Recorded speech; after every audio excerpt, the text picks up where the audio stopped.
Hello, in this video, I speak to the CEO of IWC about this incredible year that is in the making for the brand. We're going to be talking about behind the scenes of the new F1 movie, all the new watches. What else did we talk about, Chris? Well, talking about Ingenieur. This is finally the extension of that Ingenieur line we launched a couple of years ago, and we've got great movie magic here with the craftsmanship and storytelling of the F1 movie. Technical pieces, so much to see. Don't go anywhere. Ladies and gentlemen, welcome to Chris Grainger-Herr's living room. How are you, Chris? Indeed. Good to see you, Andrew. How are you? What a space. You do it every single year. But before, Chris is about to jump around this place and tell you everything that's in here and why it's here and how amazing everything is. Before we do, I want to assure you that in this video, you will learn more about the watch that was leaked by Brad Pitt. You will learn more about the black ceramic Ingenieur. So much to talk about this year at IWC. Yeah. And but I want to start with second album syndrome. I want to start with the hangover from the GPHG last year, winning the Uggy Door. The Eternal was a game changer for the brand, but I see no traces of that in this world. No, you're absolutely right. I mean, it was an amazing moment. I think I've been completely lost for words twice in my life. Once was in front of the altar waiting for my wedding. The other one was that one. It was actually quite scary, but we got through it, and obviously it meant the world to us, meant the world to the team, and just to take that home to our watchmakers and just go, look, 8 years of development, you've done it. Here's an official recognition by the world of watchmaking that you're up there. It's just the best feeling ever. So amazing. Thank you. I was lucky to be at the preview of these watches in Milan a few months ago, and Chris again spoke about the importance of this for the brand and how those years of development are at somewhat at the cost of sometimes a commercial outcome for the brand, because it's just important every now and again to flex that muscle. But why would you spend that much time on that grand prize, knowing that those resources could go to other things? Well, I think it's one of the beauties of our industry is that we go beyond the necessary, we go beyond the functional, and we really nice showcase what humans can do, that humans love to do unnecessary but really cool stuff. Yeah. And we like to just push the envelope and just push innovation that is just bringing joy to people. And I think once in a while you have to set the benchmark somewhere, and we usually do it either in something around perpetual calendars, or we do it in performance materials and invent something that's really hard wearing, be it the ceramics, titanium, CMC, whatever it may be. And with the Eternal, I think it's just putting your mind to a task and say, look, we've got this really, really good perpetual calendar that has a certain precision in the moon phases of 470 years. It has a certain accuracy on the perpetual calendar. Let's make it one better. And every time we finish with one, we go back together with people like Marcus Bühler and say, okay, what's next? So we've got our next one, it's coming next year. And we're equally excited about that. And you just got to keep, it's just what we do. It's just engineering. Before we go on a quick walk, Chris, tell me, what are the models that are catching people that you're seeing in the early data of day one? What do you think are the ones that have hit exactly where you wanted them to? Well, I think the flagship this year is clearly that Ingenieur in black ceramic. We've done our first ever Ingenieur in full black ceramic, integrated construction and a pure ceramic construction. So screwed in from the front bezel, screwed in from the back, 100-meter waterproofing despite not having a screw-down crown. Yeah. Beautiful finishing, really went to town with this by having a fully brushed finish, then light sandblasting, then polishing on top. And I just think in terms of being a statement and an understated tool watch at the same time, striking that right balance, bit of play alike, but yet technical provenance, everything top notch in this. It's just what we're all about. So this one, I'm very happy to see is going down very, very well. And it takes that center monumental center stage. As you come into the booth, you'll see the big black ceramic is there. Yes. And then this one, this sage and Chromata green, moss green, we can't quite decide. Ashton green. Ashley green. So this is actually the PST color in Porsche, Ashley green. Yeah. Other vehicle brands are available. This is where we come into the story, because we actually were the first to leak the news that Brad Pitt had worn this watch on the set of F1, the movie coming out. He actually wore the 1832 in that exact color. Yes, so, not this model, but tell the story. That's a crazy story. Yeah, so I got out of the blue an email from somebody called BP. And I sort of discarded it at first. I didn't really think it was serious. But then my team asked me, did you get an email from Brad Pitt? I said, oh yes, incidentally I did. BP. And I was impressed to see that he knew exactly what he was looking for in this movie. He was saying, look, can I have an 1832 Genta Ingenieur? Can I have it half as thick as it originally used to be? And can I have a special dial and special finishing? And can my watch customizer in New York named Cloister do the finishing? So we did exactly that. We delivered the watches. I gave my technical department quite the headache in creating an Ingenieur 1832 that was half as thick as the original. But we made two of those watches. They went to set. they'll be visible in the movie. You see them in the trailer, actually. And that's been an exciting project. And we love the color so much that in the end, we said to Cloister, can we license it? We're introducing it here. And now we're doing a limited run of this 1,000-piece Engineer in steel in that beautiful green color. I'm claiming it as the Aussie watch. It's clearly the Aussie watch. Okay, we're into it now. There's no more delaying. Let's go and play with some toys. You mentioned the movie. You mentioned Brad Pitt. It is a huge year for Formula One in every respect. This is a zeitgeisting sport. You're right at the heart of the action. What have we got here? What are these? Are these prop cars? Yeah, what absolutely. Are they? So looking at the F1 movie is a very, very unique project. So F1 the movie really takes that storytelling around the sport of Formula One to the next level. You've seen Formula One increasing popularity, then Netflix came along, it went through the roof, it became a global lifestyle phenomenon. And after Netflix, which was a docuseries, now the F1 movie takes that concept to the next level. Now you have a fictional storyline of another Formula One team on the grid. This is reality inserted fiction. I believe it's a thing. It's fiction inserted into reality. So imagine these Formula One cars from the Apex F1 team, they would have been driving in between the gaps of actual practice sessions at actual Grand Prix across 2 seasons. 6-7 minutes to shoot? Yeah, so sometimes they had 8 minutes to do a take. If you look at Abu Dhabi last year, there was the actual prize ceremony of Abu Dhabi Grand Prix, and then 5 minutes later, they filmed the movie version where Brad Pitt had won in front of the same audience with Charles Leclerc, with George Russell, and off you go. So this is really Top Gun Maverick reinvented. So the team of Joe Kosinski, of Jerry Bruckheimer, of Hans Zimmer, that worked on Top Gun Maverick, invented these Sony cameras designed in Japan to be on board the jets and actually film the action of actors being in cockpits while the planes are flying. Now for Formula One, we've made those cameras a lot smaller, or they have, Sony have, together with Claudio Miranda, the cinematographer. The cars are rigged with up to 30 cameras, and they're remote controllable, and they're filming high-speed facial reactions by the actors driving in the actual cars. So what you have here is an F2 car, slightly shorter wheelbase, that has been rebodied by Mercedes to represent a Formula One car, and then 6 months driving training for both Brad Pitt and Damson Idris to be driving these cars around the track at speed. So you've got all of the onboard cameras, and then to capture the action, of course, we've got this trusty beast. So this is a GLE 63 AMG camera car. So when you take a look, come around. Oh my gosh. So here you basically have high performance, high speed driving with that camera boom arm. And then when you look at the back here, if you come around, right, so this is the actual camera boom arm controller there. Look at this. And then you've got up to 3 people in the back controlling the various output screens to make sure that while we're driving dynamically at speed, we're capturing cinema quality imagery of the cars moving. And also in the back here, mind your head, you know, this is where another operator would be sitting, monitoring that screen. And then imagine going 160 miles an hour 160 around miles an hour. They go full speed, right? Full speed, operating a stabilized camera, which is something that's very cool. Now, have a look at the other one as well. Because the fact I love about this movie is that there was an assessment that there'd never been a Formula One movie that really emulated the speed. Yeah, 100% true. And I imagine this was a big part of the innovation. Using actual F2 cars, using actual onboard cameras allowed them to go at race speed, which has never been done before. Can we bring in some product quickly? Let me bring in this chocolate box. Come into shot, that's fine. So there is this watch. Tell me about this, because this is such a little sleeper. You may not have noticed this pilot's chronograph 41. Is it 41? So a couple of years ago, we introduced our performance chronograph, 41 millimeters, themed around both the Formula One team and our collaboration with Mercedes-AMG. This is actually the watch that was worn by Damson Idris in the movie. It's our rose gold version of the performance chronograph 41 millimeters. This is such a banger. You need to try this watch on. Yes, and exactly the hero piece is really the dial. So we've got one of the most intricate dials we've ever done. This is a highly lacquered dial, separate sub-counter rings, applied numeral and indexes, and then that tachymeter bezel in ceramic. You can't tell me that's just not winning the room.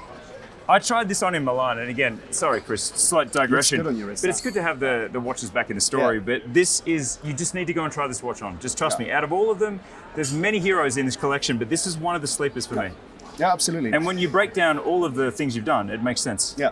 Comes with the Ease Exchange rubber strap, easily exchangeable. We've got the Apex branded straps for it as well. And then just beautiful finished in 5N gold. Perhaps a little cheeky nod to Le Mans. I don't know. There was a watch celebrating Le Mans. It might have had... no, never heard of it. Sorry, keep going. Let's go. So, by the way, here, our watchmaker there. Watchmaker's always on board. Movement. Hang on, the car's on fire. Pavel, get an extinguisher. So final word on the movie. This is actually Sunny Haze, so the car driven by Brad Pitt, hero car from the Silverstone crash. You've seen this in some of the trailer footage released. So this car did a 300-meter catapult flight through the air, crash landed. This is actually being crashed for real? This is actually being crashed for real. We brought it here. It actually came as one big piece and many small pieces in the crates. We reassembled it here, and that was actually the crash surviving wreck of the Silverstone. You actually see it there on the picture as well, in front of the Silverstone grandstand, when the wreck was assessed by the team afterwards, which is a nice story to have these sort of unique cinema moments. And then we've got Jerry Bruckheimer coming on Thursday with Hans Zimmer, talking about all the craftsmanship that went into the movie, because these are not green screen VFX movies. They're movies that are actually crafted, actually shot, actually made. Basically, as you can see, we have the stainless steel chronographs, the Apex Team Watch, both in the 41 and 43 millimeters. A really nice piece to commemorate the movie, and then the performance chronograph that we just looked at in 5N gold. These are actually the movie-worn, cast-worn watches. So this is actually the prototype of that performance chronograph worn by Damson in the movie. This is Javier Bardem, who plays the team boss. His unique Big Pilot Perpetual Calendar Black Dial, which we don't make. This is Carrie Condon's Pilot 36 that she wore in the movie as well. Then when we come, this one you see Total Wolf shock absorber, right? After engineered for the wolf. This is temper tantrum proof. You know, you remember that scene? Was that staged? You remember that scene in Saudi Arabia when he smashed the headset and the watch survived, so we made him that to commemorate the moment. And interestingly, just a little backstory. It carries Toto's signature on the back. Right. And it's just one of those stories again. I had 2 minutes, we were sitting in Toto's office in Abu Dhabi, and he said, I'd love to do my signature, but how do we get this to you? And I just passed him a signed piece of paper and said, sign this, I take a photo, off we go. And this is how the signature went on the back of this watch. Now, the two hero pieces centered around the movie is, first of all, the Perpetual Calendar Chronograph Digital. So this is a very unique piece that really packs many of the details that make IWC and IWC. This is a Perpetual Calendar Chronograph open worked with digital disc display for the date and the month, leap year indication, and then that power buffer that allows the discs at the end of the month and the year to really have that energy to all switch at the same time. You have a full Ceratanium case, you have a flyback chronograph. Ceratanium bracelet, finally. Ceratanium bracelet, you have a ceramic tachymeter bezel on it. So this is really all of the things that make IWC, tool watch, chronograph, perpetual calendar, flyback, all in one. So that's one great piece that comes with the movie. The other one we really want to talk about, you remember back in 2022, we launched that record-breaking Big Pilot shock absorber. Yes, time only. That was 30,000 G tested to make sure that BMG spring that we have holding the movement inside the case actually takes that acceleration force out of any shock and protects the movement. Now, so the movement is suspended, and then it has these 8 springs that allow it to move. There's an issue with this technically, which is, what do you do with the crown? Because the crown is connected to the movement. I was just going to come to that. So indeed. I was just asking you, how do you do that? There is a clutch system in the crown. So the crown is kind of bayonet cap. And when you release it, it connects the crown transmission to the movement. And as you screw it back in and snap it into position, it decouples the movement, allowing the movement to swing in each direction by up to a millimeter. So this allows the movement to actually do its suspension thing. And then here you have caliber 82. Fully skeletized with a tourbillon at 6 o'clock, providing that tourbillon with a shock absorption of up to 10,000 G survivability. So again, very good level for tourbillon. So TLDR, what does this all mean? It means it's a tourbillon that you can treat like a sports watch. Absolutely. Which is a cool idea, because every time I've seen a tourbillon in a watch, I think, but I'm way too clumsy and I'm way too sporty to wear this tourbillon in my life. This one, possible. Price? Price 180,000 on this one, Swiss francs. Fantastic. And that's the main barrel at the top. That's the main barrel at the top. Skeletized fully because you want to save a lot of mass and weight in a movement like this. Because the lighter the movement is, the better the shock resistance is going to be. But when you think about the normal sports watch test up to 5,000 G, this is double that for a tourbillon watch.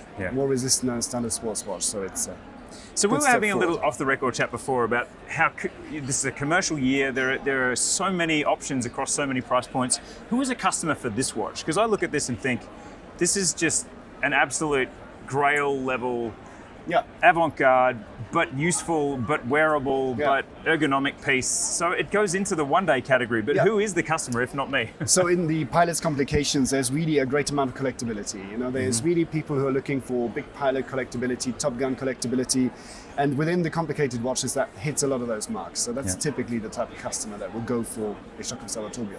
Everyone loves a white ceramic watch. So a quick flick through the Tahos. Yeah. So the Tahos, of course, started with a chronograph. We then added the big pilot perpetual calendar.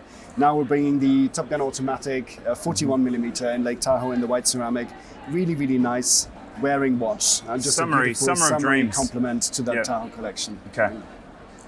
We started with the Ingenieurs and then we've gone everywhere else. Let's circle back because there's a few more that I see on the tray. Yeah, absolutely. Let's maybe start with the ceramic. Okay. So the ceramic really was our first go-to material. It had to be done in the Ingenieur automatic. Yeah. We did this kind of from the outside in. We really wanted to achieve that proportion. It's a 42 millimeter, but we wanted it to wear flat, to be really faithful, because often, you know, you make bulkier constructions in ceramic. This one is really faithful to the stainless steel geometry.